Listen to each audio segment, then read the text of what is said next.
Hey guys, how's it going? Mark here from Sunset Studios. I hope you're well. So I did a react video the other day of Goat by Polyphia. That seemed to go down fairly well. Some of you guys enjoyed it, so I thought I'd do another one. I'm going to do a live session this time by a band called Sunset Rollercoaster. The song is called My Jinji. It was recorded at a studio, I believe I'm saying this right, called Yuchen Studio. So it's a studio in Taiwan, and the band is from Taiwan as well. They're a six-piece band. I don't know what genre you would classify them as exactly, like kind of indie, like poppy, but there's a lot of like jazz influences as well. Just very like laid back, kind of chill, soulful music. It's really, really good stuff. Exceptional song, musicianship is incredible. You'll hear in a minute, but it's also, I think, one of the best live sessions I've ever heard. It's so well recorded, it's beautifully recorded. I actually discovered this song and the band through this live session, came up randomly on my YouTube feed one day, and then went and checked out the studio recording. And the studio recording is really nice as well, and I actually prefer in a lot of ways the way the live session sounds. In doing the last React video, the first one that I did, I said I was coming at this from a sound engineer's perspective, so thinking about how something was recorded, how they got its sound, the way it sounds. But I realized that I didn't really explain my background and why I'm coming from a sound engineer's perspective. Some of you might know already, but I run Sunset Studios, which is an online mixing and mastering service. I've been doing that around 10 years, started that in my early 20s. I've been in the live sound business as well for around 7 years. That was kind of put to bed as the pandemic started in 2020. So I've been doing that a long time, so I have a lot of live sound experience. 2019 I went on to do Glastonbury, John Peel stage with the band I've been doing front of house sound for. That was awesome. So a lot of good things were happening. I had a promotion in my in-house role at the start of 2020. Unfortunately, you know, live sound stuff has kind of been put on hold for now, so I'm going back to focusing on studio stuff. But yeah, I've been doing a lot of studio stuff over the past decade or so, and that was really kicked off by me being a musician, wanting to record my own music. But overall, I just have a passion for music and wanting to know how you get things to sound, the way they sound, you know, when you listen to a really great record.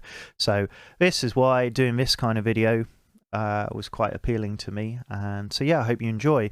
I'm going to be using my in-ear monitors, which are just a cheap pair of their ZST something or other. They're Chinese made in-ears. They actually sound really good. I think they're knockoffs of more expensive in-ear designs by more, you know, brand manufacturers.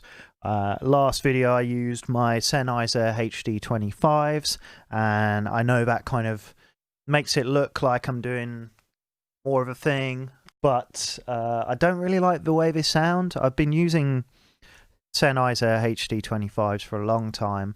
I'm generally not really, I don't really like over ears that much anyway, so I only really use them when I need to, for referencing or tracking, or in live sound HD25s kick out a lot of volume, so that's primarily why I've used them a lot. But I'm not really that big a fan on how they sound. So let's get started. This is My Jinji by Sunset Rollercoaster.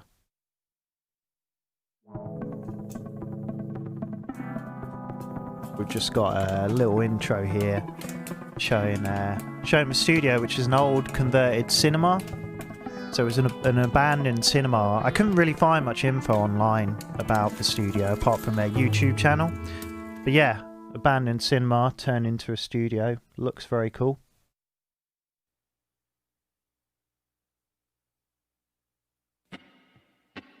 Every time you light my place, I do wanna say it to you, my babe. I won't be too late.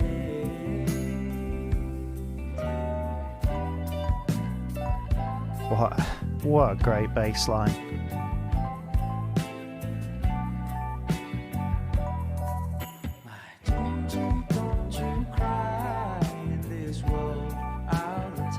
Okay, straight off, first up, just everything just yeah, locks together so well. Really, really great. The drums are just, I love the dry kind of 70s style. You know, it's quite dead sounding drums. Snare is that deeper kind of pitch snare that has a lot of weight and body to it, but it's still got a nice amount of snap as well. It's just really chunky and weighty sounding. And the drummer, obviously, I mean, you can see in the video, he's got a very delicate touch. And that, I'm not a drummer, but it must be a hard thing to play like that and play. I mean, there's so much, you know, he's really feeling it, and to be as consistent as he's being, but playing so delicately, and to be able to still get that kind of level of tone that he's getting out of the drums. Yeah, really, really impressive stuff. And the bass and the drums, the way they're locking into each other, and the bass is kind of sort of walking around the rhythm is really, really nice. And then everything on top of that is, yeah, great. Vocals are lovely. Just very, almost that talk singing kind of relax, could sing you to sleep kind of thing.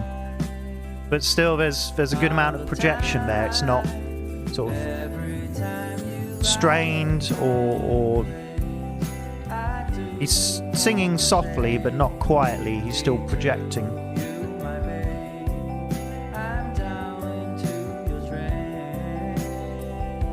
Rhodes and a Nord I can see on the keys, which I assume are DI'd, but yeah, they sound really nice. They just mix nicely with everything. I'd be interested to know if they were running through any particular chain of anything EQ and compression wise, or whether that was done in post with the mix.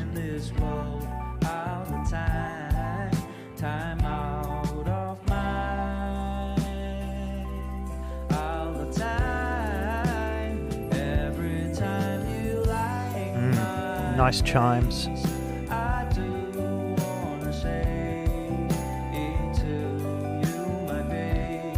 So I was trying to sort of work out what some of the mics were being used, what was going on there.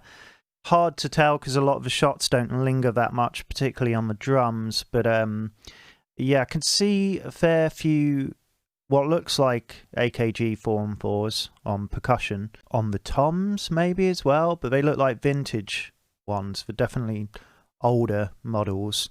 Yeah, and then maybe I think I caught a glimpse of a 421 on snare top, but beyond that I can't really tell. Can't tell what's on hats and overheads and the kick, but it all sounds really nice. It's just really nice choices on the mic decisions. And again, I'd love to know what outboard process they're going through, what pre's are in the chain, and any other outboard in the chain that's going on.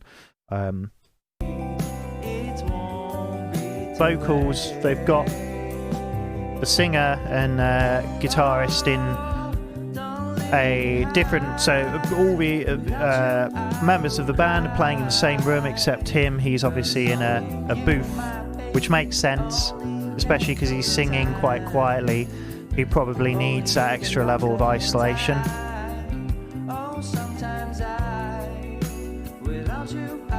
Look at that focus on the drummer's face.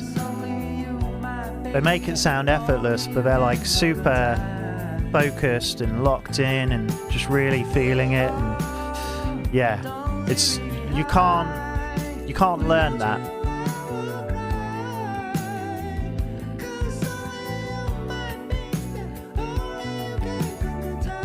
So the separation between everything is really good.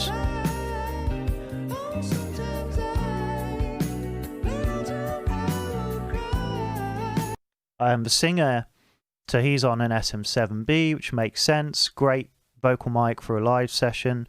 Obviously a dynamic mic, so less sensitive than a large diaphragm condenser. Bit of a tighter pickup pattern, obviously depending on what condenser you were using. But yeah, a bit more focused, less sensitive. Yeah, it's good for a bit more isolation, but still not too much of a loss of tone and character and capturing the voice well. Obviously, I'm using an SM7B here in this video. Annoyingly, the only way, because I'm recording this through OBS, which if you don't know, it's streaming software, but you can record videos through it. It's really cool software, free software. The only way that I can record, annoyingly, is through the first channel on my audio interface through the built-in preamp. I can't use my external pre's basically, which they have a lot more gain.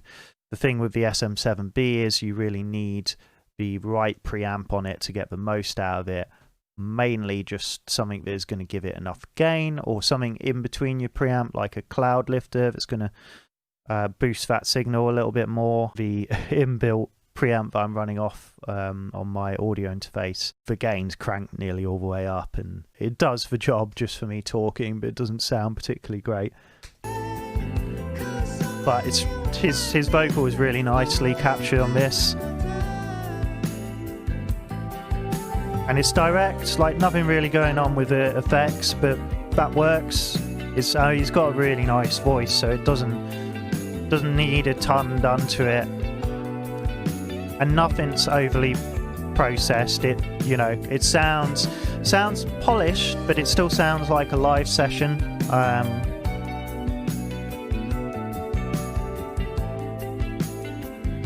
It's just a great stereo image to this.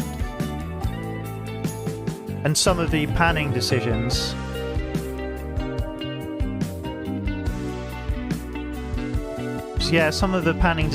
there are some guitar solos and sax that comes in, but I can't tell if it's panned that way because of the way the miking with all the musicians, apart from the singer being in the same room, the way that just worked out, and kind of replicating that and avoiding spill, or if it was purely just a mix decision, but whatever the reason, it works really well.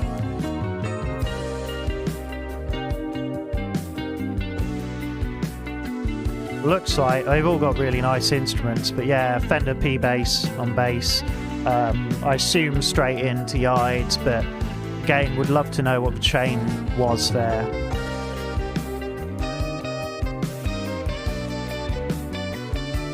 I think that was Royer ribbon on the sax,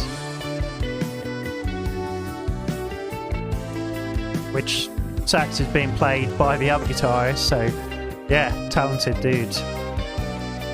And I like that panning that you've just got at this side with the sax. It works.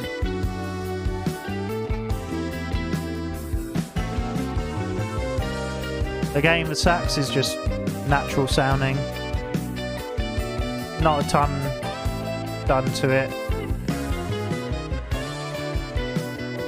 It's just a well-played sax, I'm sure a nice sax, captured with the right mic in a nice sounding room.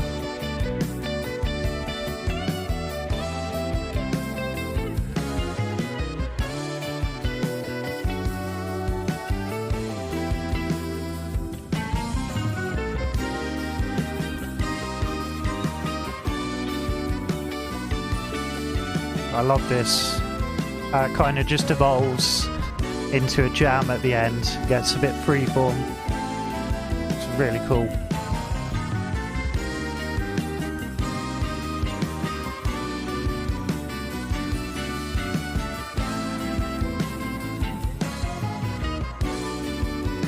I love all the pad choices on the sim.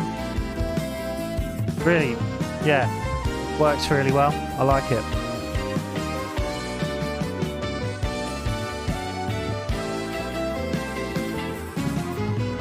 And the choices in the arrangements with the dynamics, they're still not going too crazy, but throughout this bit, the drums have been slowly ramping up a bit, and it's just building in intensity that bit more.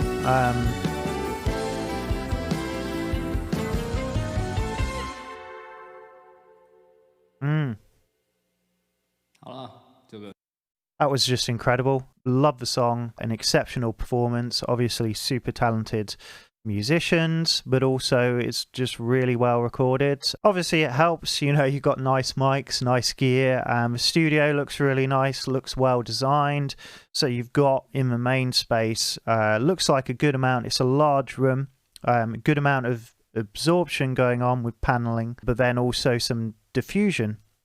So that helps kind of retain some of the natural life and character to the room, so it's not too dead and too sort of boxed in sounding, which I think really helps, especially for a live session like this and having everyone playing in the same room. You've not got too much reverberance going on, but at the same time it doesn't have all the life sucked out of it. So yeah, just I love the drums. I love that kind of drum sound. Yeah, that is exactly, especially the snare. I love deep, kind of weighty snares. Yeah, I'm all about that. The kick sounds great as well. But yeah, the drums, everything sits really nicely together, and it helps that it's great performances, definitely. But I just think this is really, really well recorded. Some very nice mic choices, and I'm sure some nice outboard choices, nice choices of pre's, but also just some great mix decisions. Like, nothing's overly processed, it's just kind of feels like what needed to be done to it has been done to it, and it's retained the natural flavor and life of, you know, it's like you're there with them but with a little bit extra polish. It's nice. In the description for this video, I think it's the engineer or the studio owner, just says those kind of musicians and recording something like that, that's exactly why they got into it, and that really resonated with me. I mean, I think this kind of thing, this kind of session, these kind of musicians who have dedicated so much, put so much into their craft, but also have all that just natural ability where they can make it seem really effortless. That's every engineer's dream, to work with that kind of thing. So yeah, that must have been just such an amazing session to work on. The filming's really nice to it as well. It's just, the whole thing is brilliant. So yeah, those are my thoughts on it. I hope you enjoyed this video, and I will see you again in the next one. Be sure to subscribe, like the video. You can hit the bell as well, because apparently that notifies you of videos. I thought that was what subscribing did, but apparently not. So you also need to hit the bell. So if you do that, that would be great, and I'll see you next time.